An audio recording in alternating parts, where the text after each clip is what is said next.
তোমাদের জন্য খাবার দিয়ে আসবো। চলো চলো, তোমরা গাড়ি বাঁচাতে আমরাই ভালো, বিধি আমার বাঁধা দিল। ওই তো সামনে মুদির দোকান দেখা যাচ্ছে, ওই দোকান থেকে আমি চেয়ে নেব আমার ছেলের জন্য কিছু খাবার। ওহে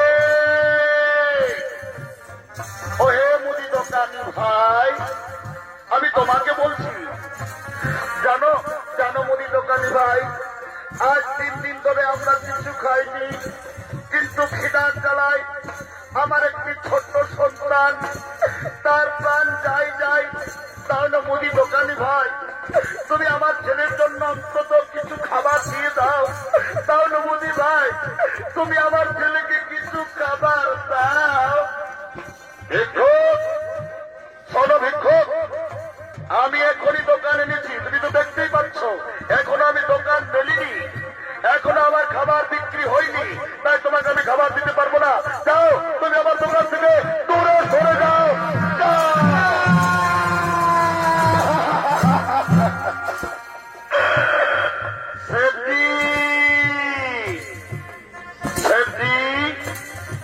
ওই ভিক্ষুককে তুমি কিছু খাবার দিয়ে দাও, তা না হলে তার ছেলে খিদের জ্বালায় প্রাণে মারা যাবে।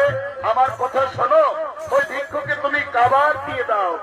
যদি তোমার দরকার হয় তাহলে ভিক্ষুকের থেকে তুমি কিছু কাম করিয়ে নাও, তবু তুমি ওই ভিক্ষুককে কিছু খাবার খেতে দাও। ওই ভিক্ষুক, ওই ভিক্ষুক, তুমি কাজ করতে পারবে তো? হ্যাঁ বাবু, হ্যাঁ, আমাকে যে কাজ বলবেন আমি সেই কাজ করব। আমি খিদের জ্বালায় যে কাজ বলবেন আমি সেই কাজ করব। বলো বাবু, আমাকে কি কাজ করতে হবে? শোনো ভিক্ষুক, ওই দেখো, ওই দেখো গরুর গাড়ি, এই গরুর গাড়ি টেনে নিয়ে তোমাকে গোয়াল ঘরে পৌঁছে দিতে হবে। পারবে তো? কিন্তু সাবধান, ওই গাড়িতে আমার মাটির পাত্র রয়েছে, অসাবধানে টেনে নিয়ে গেলে যদি গাড়ি পড়ে যায় তাহলে আমার সামান সমস্ত ভেঙে চুরে শেষ হয়ে যাবে। তুমি সাবধানে গাড়ি টেনে নিয়ে যাবে। হে বাবু, আপনি চিন্তা করবেন না, আমি সাবধানে গাড়ি টেনে নিয়ে যাব, আপনি চিন্তা করবেন না। চলুন বাবু, একটু উঠিয়ে দিন, একটু আমাকে উঠিয়ে দিন। সুখের ঘরে সুখ লাগালি রে,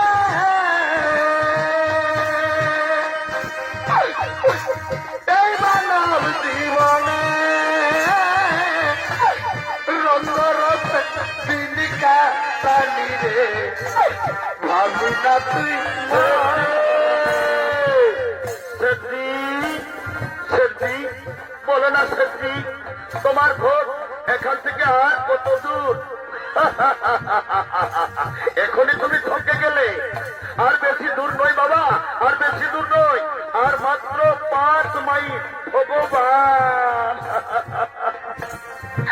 আজ সাধারণ খাবারের জন্য আজ আমি দেবরাজ ইন্দ্র, আমাকে শেষ পর্যন্ত গরুর গাড়ি টানতে হলো। উপায় নেই, আমাকে যে টানতেই হবে, আমাকে টানতেই হবে। আর কতকাল কাদা ভিড়ে সকাল কাদা ভিড়ে গেল না আমার দুঃখেরই কপাল। দেবরাজ ইন্দ্র, এবার তোমার প্রথম পরীক্ষা। তোমার রাস্তায় আমি কাটা বিছিয়ে দিলাম, দেখি তুমি কেমন করে গাড়ি টেনে নিয়ে যাও। কাদা ভিড়ে কাদা ভিড়ে গেল না আমার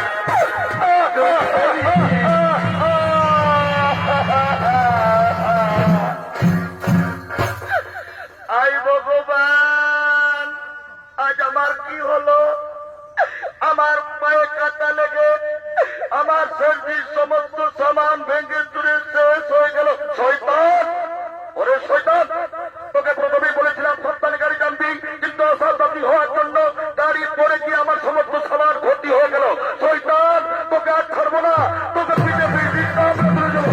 শয়তান, শয়তান, বাবু, বাবু, আমার বাবাকে মারছে, চলো না।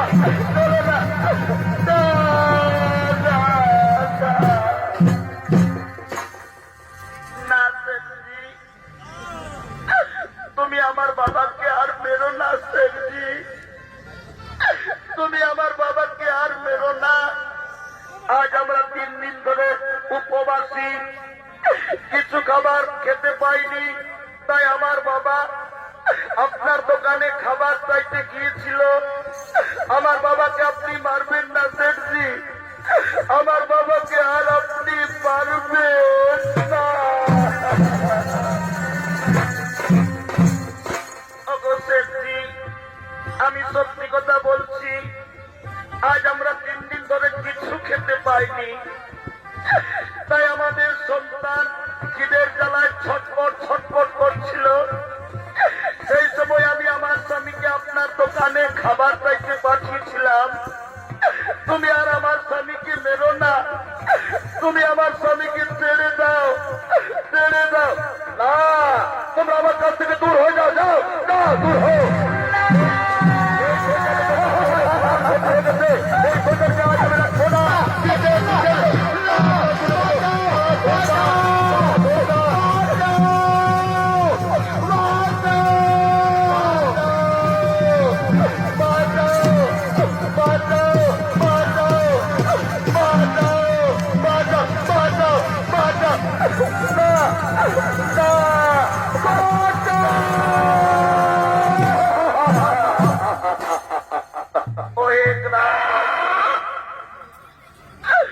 তোমরা আমাকে আর মেরো না ভাই। ওই গ্রামবাসী, জানো জানো আজ 3 দিন হলো আমি, আমার স্ত্রী, আমার পুত্র কিছু খেতে পাইনি। তাই আমি একটি মুদি দোকানে গিয়েছিলাম খাবার চাইতে। মুদি দোকানি আমাকে খাবার দিল না। তখন আমি বাধ্য হয়ে আপনাদের ঘর থেকে একটি মাত্র আমার সন্তানের জন্য রুটি চুরি করেছি। তোমরা আমাকে আর মেরো না ভাই, আমি সন্তানের জন্য এই চুরির কাজ করে।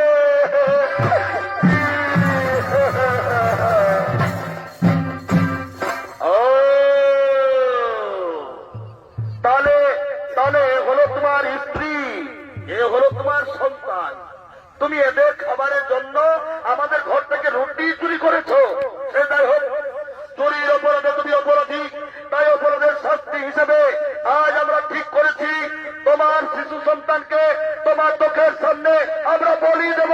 না, না, না, গ্রামবাসী, না, না, না। ওহে গ্রামবাসী, চুরি আমি করেছি, অপরাধী আমি। এই অপরাধের শাস্তি আমার সন্তানকে আপনারা দেবেন না। আমি চুরি করেছি, আপনারা আমাকে বলি দিন। আমি সন্তানের বাবা, আমি কেমন করে দেখবো তোমরা আমার সন্তানকে হত্যা করবে? তাই তোমরা আমাকে বলি দাও, তোমরা আমাকে বলি দাও।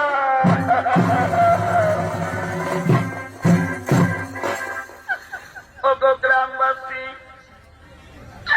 আমার স্বামী চুরি করেছে, অপরাধ করেছে। এই অপরাধের শাস্তি আমার স্বামীকে না দিয়ে আপনারা আমাকে ওই শাস্তি দিন, আমাকে বলি দিন। তবু দয়া করে আমার স্বামীকে, আমার সন্তানকে তোমরা মেলো না। আমি মা হয়ে কেমন করে দেখবো? তাই তোমরা আমাকে বলি দাও গ্রামবাসী, তোমরা আমার স্বামীকে ছেড়ে দাও, আমার সন্তানকে ছেড়ে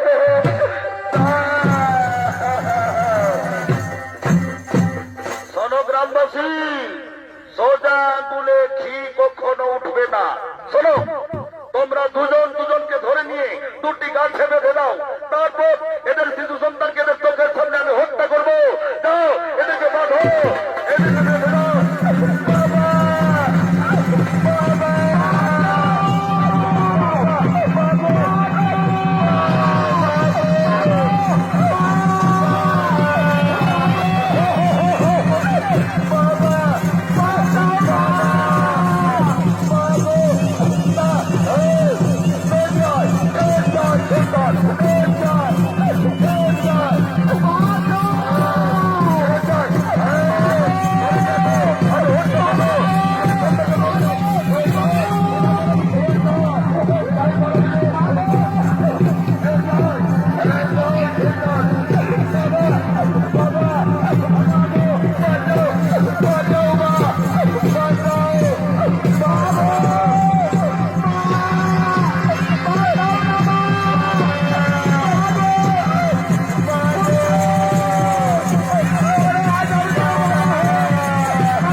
গ্রামবাসী, এ পাপ এই অবধ সন্তান করে না, এই পাপ করেছে এর পিতা।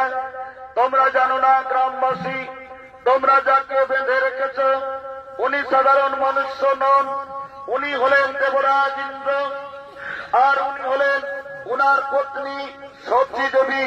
তাই তোমরা ওকে গাছ থেকে তাড়াতাড়ি খুলে দাও, গাছ থেকে তোমরা তাড়াতাড়ি খুলে দাও, দাও খুলে দাও।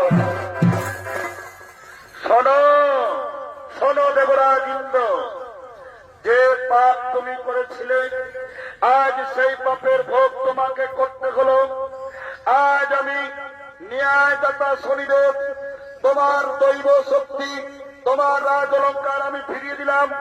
কিন্তু শোনো দেবরাজ ইন্দ্র, আমার কথা মনে রাখবে, তুমি তোমার মাতা দিদির কাছে যেন ক্ষমা চেয়ে নিও।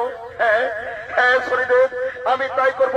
আপনি আসুন শনিদেব, আপনি আসুন।